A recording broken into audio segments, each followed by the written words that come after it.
Estamos de volta ao nosso Tira Dúvidas, que conta com a participação da professora Rose e do professor Fernando. Lembrando que você também pode fazer sua pergunta sobre as aulas de hoje, pelos nossos canais de comunicação que estão aparecendo na sua tela. A nossa próxima pergunta veio da Amanda, de Patos de Minas, da Escola Estadual Professor Antônio Dias Maciel. A Amanda está no 3º ano. Qual a diferença entre gênero e tema? A professora Rose vai responder para você. Amanda, tudo bem, Amanda? Tá estudando, aproveitando o tempo para estudar para o Enem? Então, é muito boa a sua pergunta, né? Porque são assuntos, eu vou tentar aqui, vou voltar lá, né? No conceito do que é um gênero e o que é o tema. O importante do tema, eu vou falar aqui, por exemplo, é assunto e tema. Assunto é uma coisa e tema é outro, né? Assunto é mais abrangente, tema é mais específico. Para ficar mais claro,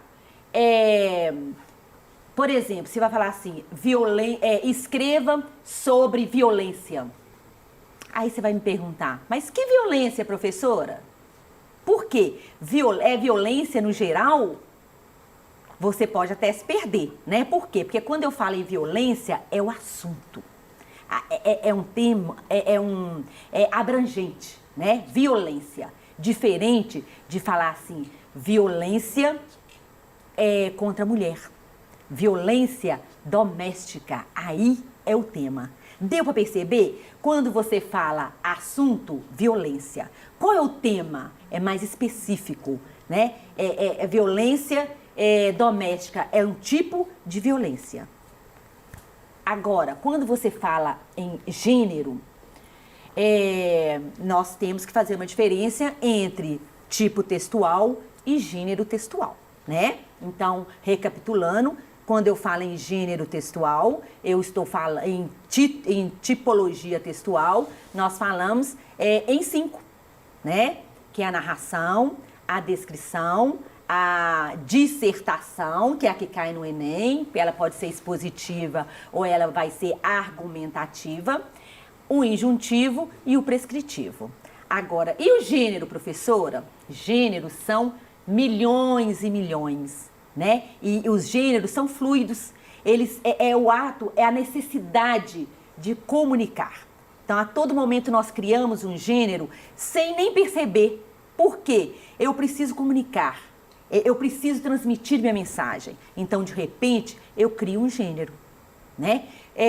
Por exemplo, a carta é um gênero que caiu da moda, né? Hoje, dificilmente você senta para escrever uma carta. Mas no lugar da carta, entrou um e-mail e continuou com as características. Qual a característica da carta? É você cumprimentar. Aí você coloca o assunto que você quer falar e você despede, não é isso? E você assina. Então, as características da carta, a estrutura da carta continuou aí, claro, de uma maneira mais objetiva às vezes, mas no e-mail, né? Então, no e-mail tem essas características. Então, o gênero a todo momento você cria um gênero. Um gênero entra na moda, sai de moda, né? Por isso que eu falo que ele é fluido. Ele está em constante transformação. Então, quando você falou aí gênero e tema, né? O tema é aquilo ali, na redação existe um tema, é aquilo que você vai desenvolver, né? Agora, qual é o gênero? Por exemplo, a redação do Enem é um gênero do exame Enem, tá? Então, é um gênero. O que você vai escrever? É a redação do Enem, Sim. Né, professor? É interessante isso que ela falou aí da tema aí. Uma consideração, eu trouxe até um livro aqui de Sérgio Roberto Costa, que a gente fala dos gêneros, é um dicionário de gêneros textuais. Aqui, ó, um negócio enorme, que a gente fala, eu tento falar, mas falo uns 10 só. A gente, olha aqui, depoimento numa instância jurídica, dedicatória, quer ver, pulsando, ensaio, enredo, entrevista, já aí tem epígrafe, várias epílogo, epístola, que é negócio de carta, epitáfio, que é aquele texto que está em cemitérios, né? Estou folheando aqui. Inquérito é outro estilo de gênero. Lendas urbanas. Eu sei que vai dando tanta memorial, então é um dicionário. Coisas que outdoor, que é aquele cartaz, peça teatral, perícia médica exige todo jeito de escrever um vocabulário específico. Então é interessante isso aqui, tabela, súmula, bula de remédio, aí vem coisas que você nem imagina que existe, que, igual você falou, como é que é? Trocadilho, é um gênero. Aí vai o livro inteiro, eu achei interessante de trazer esse dicionário, coisas que você nem imagina, né? Agora, outra coisa da sua consideração aí de tema e texto, é uma coisa interessante que eu vou fazer. É que, então, o escritor, o que vai idealizar, vamos pôr na linguagem literária, ele pensa primeiro num tema, ele sente aquela inspiração. Depois ele vai escolher um assunto para ele, né? Vou escolher esse assunto para transferir. E depois do assunto ele vai escolher o gênero. Se é um romance, ele é um romancista, ele vai escrever um romance, um poeta. E o leitor é o contrário. O leitor começa pelo gênero, olha como é que é o contrário. Ele começa pelo gênero, ou identificar as características do gênero, das palavras, da simbologia, das metáforas. Depois ele pega no assunto. Depois que ele vai chegar ao tema, que é o contrário. O cara já viu aquilo lá, sentiu aquilo lá. Então o leitor já vai numa coisa inversa. Às vezes, um bom leitor, o que é? Ele não passa do tema, do assunto. Ele consegue identificar o assunto. Isso aqui fala disso aqui sim, mas não é o que fala disso aqui, é uma coisa além do assunto, que é o tema. Então esse caminho do criador, do escritor, do leitor é diferente, né? Acho essa consideração interessante. Tem que ficar bem claro que o gênero está preocupado com a comunicação, com o social, né? Então, se você comunica, por isso que a gente fala que que nós criamos um gênero a todo momento, porque é o ato de comunicar, é a necessidade, né? Então, o gênero está sempre preocupado com o social, com a comunicação. E se você ficar, igual que você está falando aí, você tem que transpor o tema, o assunto. E muita gente, às vezes, fica no assunto. As provas de Enem, por exemplo, eu já notei que muitas questões, negócio da colocação que eles fazem lá, então mistura muito o tema com o assunto. Aí fica tratando de quê? Mas qual o tema? Então a pessoa às vezes confunde, porque o tema está mais profundo do que o assunto, né? Beleza. Vamos para a próxima pergunta. A palavra cartoon em inglês pode significar desenho animado? Exatamente, que o comic strip é aquela tirinha, né? Pode. É até interessante falar sobre isso. Cartoon tem filme dramático, filme de terror, aqueles gêneros, né? Então, cartoon é o desenho animado também. Então, ele pode significar essa desenhada, tipo cartoon, tipo a charge. Agora, pode significar o desenho animado, cartoon. E o comic book não é o livro cômico, é a história em quadrinho. Então, umas coisas que pode... Aquele negócio da palavra em inglês, a palavra é igual, as palavras cognatas são iguais, mas aqui já é uma palavra que não é. Você vê, comic book é um livro cômico, não. É história em quadrinho. E o cartoon pode ser, além de significar o cartoon mesmo em português, ele quer dizer o filme de desenho animado. É isso aí. Vamos para a próxima pergunta. O aluno não se identificou. Ele quer saber sobre dar sua opinião na redação. Qual é o modo adequado de se escrever? Qual palavra usar? Lê de novo, Bruna. Vamos ler. Vai. Sobre dar sua opinião na redação do Enem, qual é o modo adequado de se escrever? E quais palavras usar? Tá. Dar a sua opinião. Isso. Né? Ok. Quando, geralmente, a redação do Enem é uma dissertação argumentativa, né? Então, se ela é uma dissertação argumentativa, você vai colocar, né, o tema que foi pedido lá. Geralmente tem vários textos, eles estão cobrando muito agora com imagens também, pode ter um cartoon, às vezes vários textos sobre aquele determinado tema para você argumentar, para você dissertar. Então, você colocou o tema, você colocou nesse tipo de texto, você pode colocar a sua opinião. Quando colocamos a opinião, é o eu, né? Eu estou escrevendo, então todo texto que eu posso colocar a opinião é o meu posicionamento, é o meu ponto de vista. Então, você precisa de colocar o seu ponto de vista e você precisa argumentar. Mais uma vez, voltando lá no seu conhecimento prévio, na sua bagagem sobre aquele determinado assunto. E para isso, quando você fala a opinião, é subjetivo, né? Porque é a minha opinião. Então, você pode, claro, usar a primeira pessoa do singular, né? Então, porque quando você está falando você está lá escrevendo, dando a sua opinião. Aí, em cima disso aí, você pode argumentar, porque você tem que ter uma argumentação muito forte, né? Aí entra a intertextualidade, aí entra quando você vai sustentar a sua opinião. Quando você sustenta a sua opinião com citações, com dados estatísticos, é super legal você colocar, né? Por isso, a importância de você ler muito, quando sempre é assim, falar de um assunto que eu domino é muito fácil, né? Escrever um assunto que eu domino é muito mais fácil se cair lá na prova sobre um determinado assunto e você não sabe nada. Então, como que você vai dar a sua opinião? Porque dar opinião não é só falar assim, eu acho bom, mas você acha bom por quê? E o contrário, às vezes na crítica, eu acho que a educação está péssima. Mas está péssima em qual sentido? Por quê? O que te leva a pensar dessa maneira? Né? Qual é o argumento?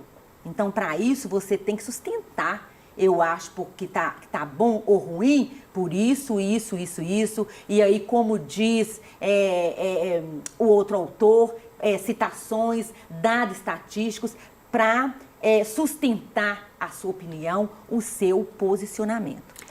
Eu preciso dar uma solução para o problema?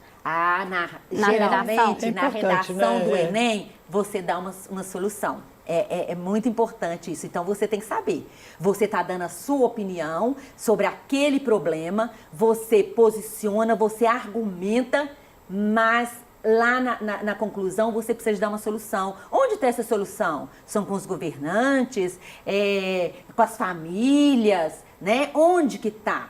Também é um posicionamento seu, é uma opinião sua. Você acha que aquele problema vai ser resolvido através dessa e dessas medidas, né? Então, é muito importante. Então, quando você fala, tem várias mesmo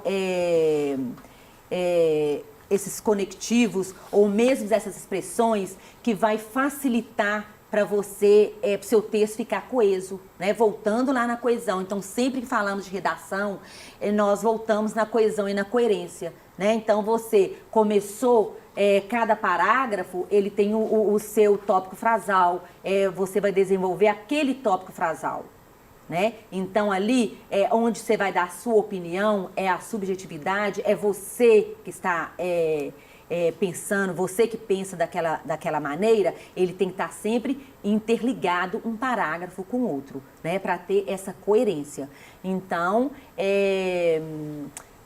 você só aprende a escrever uma redação escrevendo. Hoje, a de hoje, não saiu muito boa, mas a de amanhã vai sair mais ainda. E aí você quer pôr uma palavra que você tá achando que ela tá pobre, procura um sinônimo, né? O que eu posso estar usando aqui nesse lugar para enriquecer o meu vocabulário, para melhorar a minha redação? Né? Então, essa a importância. Então, a de hoje está mais ou menos, a de amanhã já vai ficar melhor. Né? A de hoje tem ambiguidade, na de amanhã hoje eu vou prestar atenção para não ter essa ambiguidade. Né? Então, você precisa de prestar atenção nessa coerência de ideias. Né? E é isso aí. Colocou sua opinião, é o subjetivo, é o que você pensa.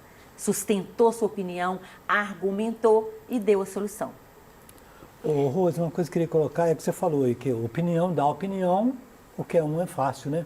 Difícil é você sustentar a sua opinião e ter argumento, que é o texto do Enem também, que é uma tipologia textual, que já é um gênero, a redação do Enem, mais difíceis tem. É o texto dissertativo argumentativo. Você pegar uma opinião e você defender aquela opinião. Eu acho que é um dos textos mais difíceis, tipologias mais difíceis que tem. Por isso que é importante o treino, fazer vários textos até chegar à data da prova. E outra Isso coisa mesmo. também, gente, que eu acho interessante aí, nessas argumentações, também a época de vestibular nem caía esse texto argumentativo, né? Eram textos mais variados. Um tema lá que você podia puxar para qualquer gênero. Mas eu acho assim, pegar um texto argumentativo que você lê, tentar copiar alguma coisa, eu acho que é imitação. Tudo é imitação. Pega uma coisa, vou imitar, depois você vai criando o seu estilo. O que esse escritor usou nesse editorial do jornal? Olha que expressão forte. Eu acho que para a redação, vamos tentar imitar, botar essa expressão também. Então você vai, até que você cria o seu estilo. Mas eu acho, um dos conselhos que eu dou é tentar imitar grandes editoriais, textos argumentativos bons, fazer igual, tentar mudar a ideia, mas isso é um exercício de que você vai criando, você cria seu estilo depois, né? Vamos para a próxima pergunta? Na frase, peguei o ônibus correndo, existe ambiguidade? Nossa, então vou te voltar a pergunta. Peguei o ônibus correndo. Pensa só. Peguei o ônibus correndo. Quem estava correndo? Eu estava correndo para pegar o ônibus ou o ônibus que estava correndo? Tem ou não ambiguidade? Olha só. Então, quando eu leio a frase, peguei um ônibus correndo. Se eu pensar, eu que estava correndo ou o ônibus é que passou correndo e eu peguei naquela agitação? Tem duplo sentido? Tem dupla interpretação? Tem, não tem, Bruna? Você pode pensar, eu entender de uma maneira, eu escrever assim, falar assim, nossa, Bruna, hoje eu peguei o ônibus correndo, né? Eu quis falar com a Bruna que eu estava correndo. Mas será que ela entendeu isso? Né? Então, tem ambiguidade? Sim. Todas as frases que têm dupla interpretação, ela é ambígua. Né? Porque ali tem uma palavra ou uma vírgula, uma pontuação que eu preciso mudar, né? Às vezes, quando eu falo, tem a ambiguidade lexical, lexical quer dizer palavras, né? É o significado de palavras. Então, ela pode ser ou lexical ou estrutural, né? Estrutural é quando a palavra está fora de lugar. Você mudando de lugar, muda a interpretação, né? E então você precisa prestar atenção nisso. Lê a frase e fala assim: será que a outra pessoa, será que o corretor está entendendo a minha mensagem? Lembra lá também, né? Às vezes é uma pergunta e nós vamos lembrando de outras coisas, porque é bom para você ligar uma aula com a outra, né? O que nós já fomos falado. É quando, lá no Elementos da Linguagem, da Comunicação, quando a gente fala do emissor, do receptor e da mensagem e do canal. Teve obstrução aí? O sentido que eu quis passar, a mensagem, está chegando lá no receptor, que no caso da redação, quem é o receptor? Eu estou escrevendo, quem está lendo? É o corretor. Ele está entendendo a minha mensagem? Ele entendeu o que eu quis colocar aqui? Se tiver claro, objetivo, não tem ambiguidade, com certeza ele vai entender. Mas se tiver ambiguidade, se eu colocar essa frase lá, eu peguei o ônibus correndo, o corretor vai perguntar, quem estava correndo? Era o carro ou era você? Né? Então, tem ambiguidade. Então, leu a frase, deu dupla interpretação, tem ambiguidade. Tem que substituir a palavra ou substituir uma pontuação. Muito obrigada, professora Rose. Nossa próxima pergunta. A linguagem não verbal é característica da charge? Sim, acho que mais mais do que o cartoon você vê às vezes sempre tem um texto, mas tem também a charge que a gente vê que não tem, que sem palavra nenhuma, só o desenho já é também uma charge. Eu acho que não é a característica principal os dois, mas eu acho que tem mais coisa no desenho, é mais na expressão do que propriamente, né, Rose? Só só é os dois juntos, é a combinação do não verbal com meio propaganda também.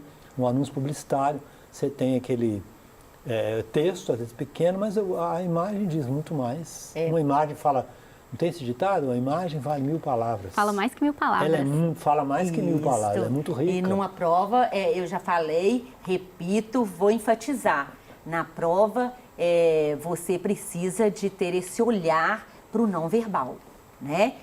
Quando um semáforo, por exemplo, né, você sabe que o vermelho é o pare, né, e é o não verbal. A comunicação, ela se dá através de gestos, através de uma pintura, por exemplo, né? Naquela pintura tem vários elementos. Então, para você fazer aquela interpretação, você tem que ir além, né? Você tem que ter um conhecimento de mundo para interpretar aquela pintura.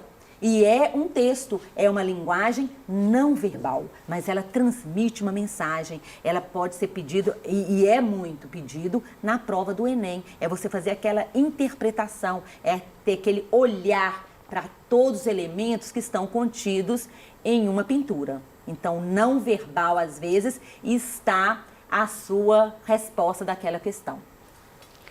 Nossa próxima pergunta é do Guilherme, ele está no 2º ano, na Escola Estadual Governador Milton Campos. Polissemia é um tipo de ambiguidade? Olha só, a polissemia tudo é contexto. Então, voltando lá, a polissemia está correto. O que é polissemia? É uma palavra que tem vários significados, tá? Então, é o pé da mesa, é o meu pé é o pé da mesa.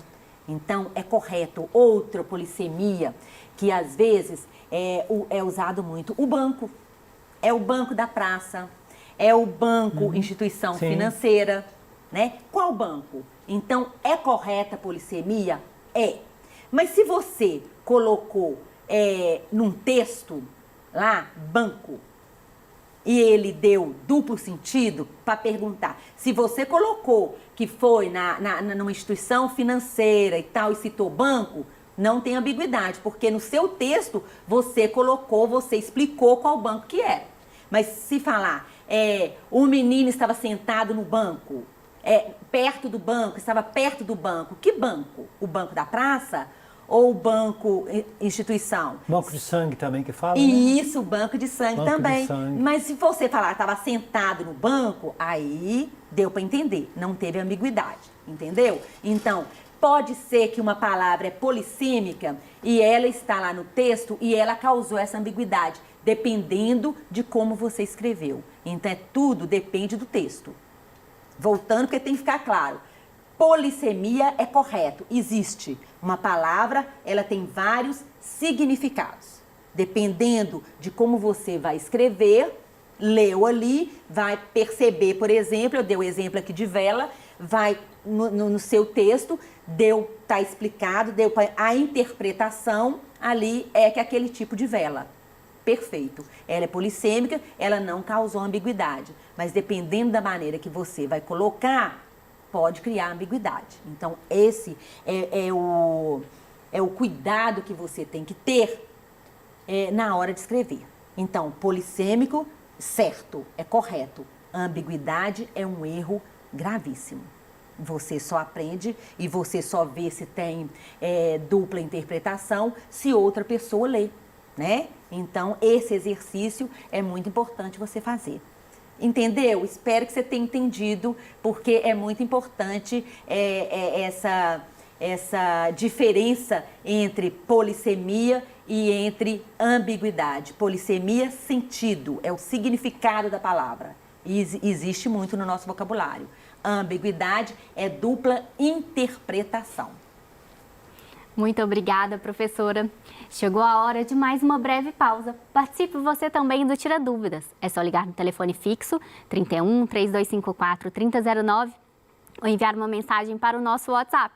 Não sai daí que já já estamos de volta.